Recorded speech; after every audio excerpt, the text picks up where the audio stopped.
ପୂର୍ବତନ କେନ୍ଦ୍ରମନ୍ତ୍ରୀ ଓ ରାଜ୍ୟ ବିଜେପି ସଭାପତି ସ୍ୱର୍ଗତ ଡକ୍ଟର ଦେବେନ୍ଦ୍ର ପ୍ରଧାନଙ୍କ ଦ୍ୱାଦଶ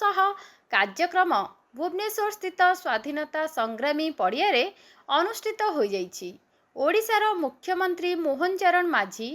ରାଜ୍ୟ ବିଜେପି ସଭାପତି ମନମୋହନ ସାମଲ, ଝାଡ଼ଖଣ୍ଡ ରାଜ୍ୟପାଳ ସନ୍ତୋଷ ଗାଙ୍ଗୱାର, ପୂର୍ବତନ ଦକ୍ଷିଣ ଦିଲ୍ଲୀ ସାଂସଦ ରମେଶ ବିଦୁରୀ, ରାଜ୍ୟ ଆଇନ ମନ୍ତ୍ରୀ ପୃଥ୍ୱୀରାଜ ହରିଚନ୍ଦନ, ସିନେ ଅଭିନେତା ସବ୍ୟସାଚୀ ମିଶ୍ର, ଅଭିନେତ୍ରୀ ଅର୍ଚ୍ଚିତା ସାହୁ, ନିର୍ଦ୍ଦେଶକ ସବ୍ୟସାଚୀ ମହାପାତ୍ର, ଅଭିନେତା ଅଶ୍ରୁ ମୋଚନ, ପୂର୍ବତନ ବିଧାୟକ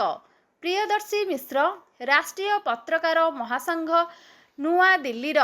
ଜାତୀୟ ସଭାପତି ଡକ୍ଟର ପବିତ୍ର ମୋହନ ସାମନ୍ତରାୟ,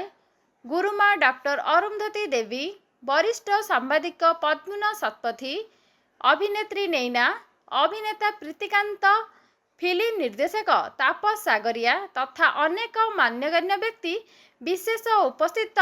ସ୍ୱର୍ଗତ ଡକ୍ଟର ପ୍ରଧାନଙ୍କ ସୁପୁତ୍ର